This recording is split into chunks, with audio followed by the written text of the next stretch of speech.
In 2025, Gen Z stormed social media and the streets. They fought back armed forces, invaded corrupt politician homes, and even burned down government buildings like this one. Yes, this is actually Nepal's parliament. But what made them so mad? What if I show you this? This is an Instagram post of one of Nepal's provincial minister's son, Sogat Thapa. You can see him standing beside what looks like a Christmas tree made of luxury brand boxes, and he is apparently enjoying his Christmas. But while he flaunts his money on social media, according to the World Bank, 25% of Nepal's population is actually living below the poverty line and could never actually dream of owning such products. So yes, this is the exact example of inequality.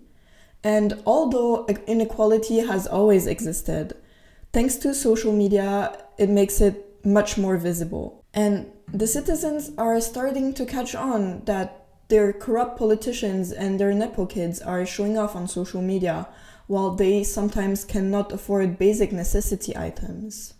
This is why in 2025, Gen Z stormed social media to complain. They were inspired by previous mass protests, such as the umbrella protests in Hong Kong in 2019 or the Bangladesh protests in 2024. Basically, they started to call for revolution. One country after another then started to erupt in massive protests, all inspired by the previous, until it reached a common cause which gave it its name. The Gen Z protests were born. They took place in 15 different countries, mostly Southeast Asia, but also Africa and South America, and even Europe. These protests started to get hundreds of thousands of participants and gain massive visibility in social media, with hashtags like Gen Z protest getting millions of likes. It also led to viral reels like these,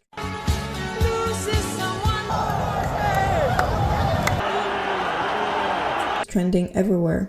Towards October 2025, almost everybody knew the Gen Z protests and the huge scale of their action.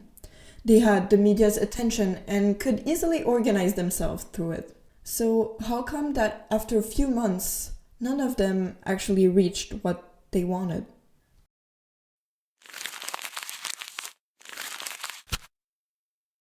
Hello, my name is Estella. I'm an international relations student at the University of Geneva. I'm also a Gen Z, and today I'm going to explain, or at least try to explain in simple terms, what the Gen Z protests were, and where they failed, where they succeeded, and what the aftermath was now that we are 9 months later. For that, I'll be taking the protests that happened from January to December 2025, and that are based on Gen Z participation, not just like some protests. I'm mainly based my arguments on those two books. So it's this one, Why Nation Failed, really good book by Darren Acemoglu. I hope I pronounced his name right anyways. And this one by Vincent Bevins, If We Burn, very good book also. So if you're interested, I'll put them in the description box below. Just like other press articles and academic papers that I read in order to make this explanation. Yeah.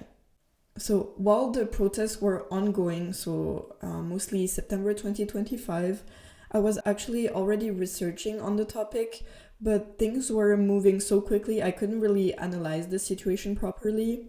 And now that we are 9 months later, I can finally give to you a proper analyze, and I'll tell you it was chaotic. So let's start.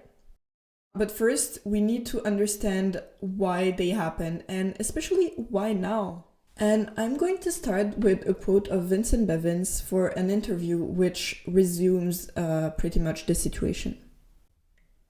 If you're saying these people believe that their government does not represent them and that they deserve a better life than the one they have, I think both statements are true for about 99% of humanity right now. So in that quote, he was talking about all the people protesting in all of the countries where the Gen Z protest happened. And he's right. In fact, our generation has and still is experiencing major crises such as the climate change, but also political events, which leads government to shift towards more authoritarian regimes like, for example, in Indonesia or the Philippines. These trends make it harder for ordinary citizens to speak up about these issues. In fact, most of the countries where the protests happen, they all have two things in common. First, they have a high youth population, and secondly, they have a country where its organization does not allow the citizens to hold decisive political power. Because of the corruption, most of the political power is concentrated in the hands of a narrow elite, which benefit from it by never redistributing that wealth to its citizens. That is why protests are great at combating these issues. Protesting allowed people to bypass government procedures and create a counterpower to the state. That way, citizens that were normally isolated can become part of a greater mass that is able to pressure the government into changing. Now that you have a bit of context, let's get into what really happened and why one country in particular stood out for its success. First of all, a protest needs visibility, and a lot. So if you're a Gen Z, what do? Of course, social media. They posted on X, on Instagram, on YouTube, on Facebook, etc. Every platform you can basically think of, denouncing the respected government and calling for action. That is why posts and TikToks quickly circulated, asking people to join the movement and criticizing corruption, the lack of transparency, and also the impunity of government officials. And it worked. In fact, in every country where the protest happened, online media presence surged in only a few hours. For example, in Madagascar, one Facebook account named Gen Z gained over 100,000 followers before the protests. In fact, people would see all of these revolutionary actions, such as burning buildings, uniting against armed forces from the government, and invading corrupt politician homes, and they would get motivated to join. Further, and just like in every social media trend, the cause soon became viral and spread all over the world. We can see this by the apparition of this flag. It's the One Piece flag, yes. I'm sure you've already seen it before. So in the anime, the flag represents the Straw Hats Jolly Roger, a pirate crew which fights to liberate oppressed people. Because of its symbolic, the flag was then taken by protesters to indicate what they were fighting for, while not being explicit enough to be targeted by government forces. Thanks to that, the visibility didn't only stay on social media, but it soon spread to official news channels such as The Guardian, the BBC, the New York Times, etc., all reporting on the protest and explaining further how Gen Z, along other generations, were starting to expose their own governments online. This ultimately led to the protest gaining a massive participation. In fact, the protest spread across 15 countries with 4 different continents over the span of only 1 year. The movement reached its peak in September with countries like Togo, Nepal, Paraguay, and Morocco joining the protests. And while all of those countries held fierce protests, some of them really stood out for their massive scale. In Indonesia, for example, the protest that already started in 2025 in Jakarta spread nationwide to reach 32 out of 38 regions, and reaching up to a few hundred of thousands of people protesting overall. But even if Gen Z started the protest in Indonesia with, for example, the All Indonesian Students Alliance calling for revolution, they were soon joined by other communities such as women's rights groups and taxi motorcycle drivers. By that, we can really see how social media enabled them to coordinate action all over the country. They were able to organize the protests, so where it should start, where it should end, and at what time. And since there was no real leader, people just followed what they heard or saw on social media and met at significant places. For example, in Nepal and Bulgaria, they met in front of the parliament, whereas in Mexico, they assembled in front of the National Palace. So, with the high visibility and high participation, the protesters were able to pressure their government into responding to their demands. But one country particularly stood out for its success, and it's Nepal. In fact, after the resignation of the Prime Minister KP Sharma Oli, along with other ministers on September 9th, the protesters were able to hold their own election actually through Discord. Yep, very, very Gen Z. So this was all organized by a small Nepalese NGO called Hami Nepal, which is led by Sudan Gurung. During the protest, the NGO played a major role by organizing everything through its Discord channel, which at the time already had 100,000 members. This is why after the Prime Minister resignation, the army's chief actually reached out to the NGO to coordinate elections. And Sushila Karki, who was previously the Chief of Justice of Nepal, was then elected as the temporary Prime Minister until the next official elections. It is the only country where protesters had some kind of control over the government change following the resignation. However, most of these, like Morocco or Indonesia, only a few of the demands were met, making the protests only partly successful. And the rest of these protests did not reach any significant change at all, like Togo, Maldives, Cameroon, or Tanzania, where they instead faced violent and sometimes deadly repression from the state. But why could Nepal succeed when all of the others failed?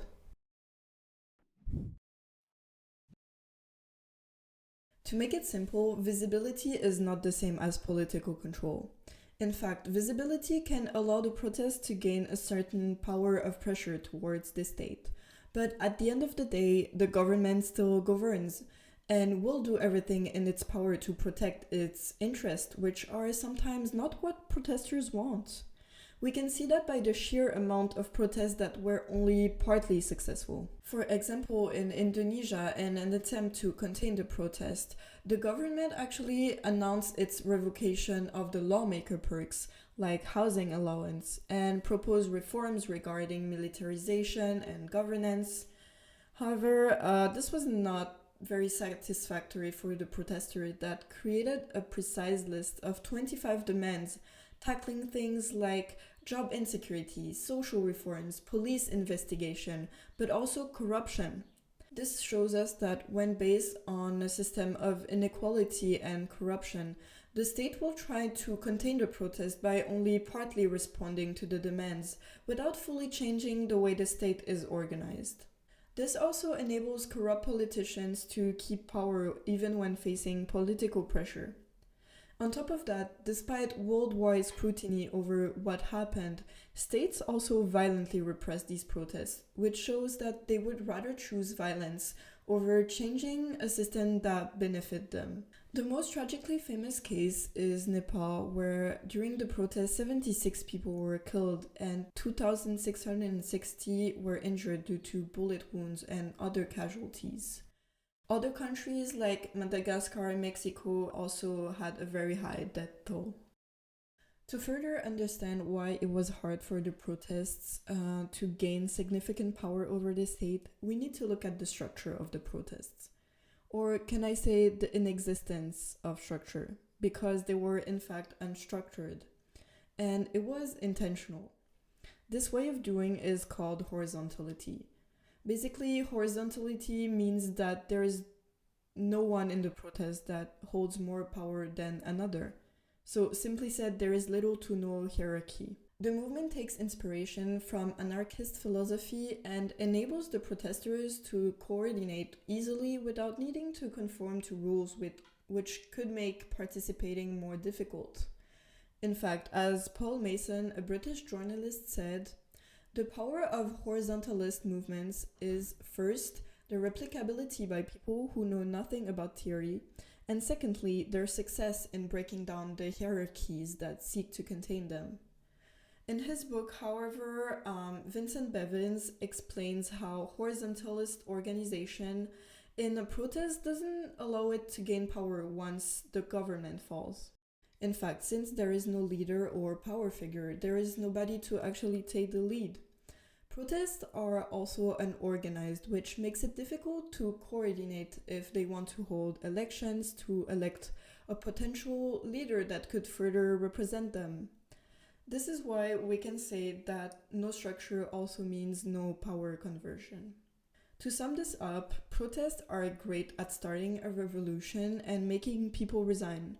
However, it is unsuccessful at making meaningful changes in the way the state is organized. But why? To make it simple, you have on one side an organized protest, with different communities sometimes fighting for slightly different goals. And on the other side, you have an organized government with multiple tools and resources to adapt in case of crisis. And this is exactly why protests couldn't grasp that opportunity. States adapt quickly. In fact, states already have other people eligible to whatever position is needed, as well as guidelines on how to transition that power from one person to another. So if one person resigns, it can be easily replaced. And this is even more apparent with corrupt states, which is the case of a lot of the countries where the protest happened. With corruption, the transition of power is mostly not transparent, meaning multiple powerful elites can influence the transition in a way that benefit them without having to involve citizens or holding elections. Now that we know why it was hard for the protests to gain significant political power, let's look in detail at what happened in Madagascar and Nepal. These two protests started in a similar way, but while one failed, the other actually succeeded. In fact, in Madagascar, after months of anti-corruption protest, Michael Randrianirina was sworn in as a president on the 17th October 2025. However, only a few months later, in March 2026, he dissolved his government in response to, again, growing criticism and political tensions. Although it's still a bit too early to fully evaluate his presidency, many Malagasy citizens and observers have become increasingly critical of his leadership. Before coming to power, Randrianirina had actually already gained national attention after attempting to overthrow President Endrad Brajolina in 2023. He was arrested and later sentenced to 1 year in prison in 2024, before eventually returning to politics during the 2025 crisis. A bit crazy. Once in office, Randrianirina promised major reforms aimed at responding to the citizens' needs. These included a constitutional referendum, new election, the inclusion of Gen Z, and investigation into police and military violence. However, many of these reforms appear to have been remained largely unimplemented. According to press reports, the new administration increasingly relied on high-ranking military officials without significant public consultation. Critics also accused the government of using anti-corruption measures selectively, particularly through the arrest of members of the previous administrations. As a result, some activists argued that the movement had not led to genuine democratic transformation, but rather of a replacement from one political elite to another. However, this was not the case in Nepal. In fact, in Nepal, the protests were largely considered successful, with the old government resigning and new democratic elections being held on the 5th March of this year. The results were also satisfactory, as Bailen Shah, the former mayor of Kathmandu, was elected with the biggest majority ever recorded in Nepal's history, while the old president, KP Sharma Oli, who had the audacity of still representing himself, lost. Now, let me explain why it was quite a unique case. And for this part, I had the pleasure of being able to interview one of my professors, Mr. Levra, which also happens to have gone in Nepal in December 2025 as a UN Special Rapporteur on Minorities. Je suis rapporteur spécial sur les questions relatives aux minorités. Donc c'est dans ce contexte-là que j'ai sollicité du gouvernement du Népal la possibilité de faire une visite de monitoring. Donc je suis resté environ 2 semaines au Népal. J'ai passé quand même la plus grande partie du temps dans la capitale, Katmandou, mais j'ai aussi été dans le sud, le Madèche. Donc là, je pense qu'il y a quand même des circonstances particulières. Un, sur la démission rapide du gouvernement, et ça, je pense que c'est vraiment les forces de l'ordre qui ont joué un rôle, en disant nous, on ne continue pas à tirer sur la foule, donc le seul moyen d'y arriver, c'est que vous partiez. Et ça s'est fait.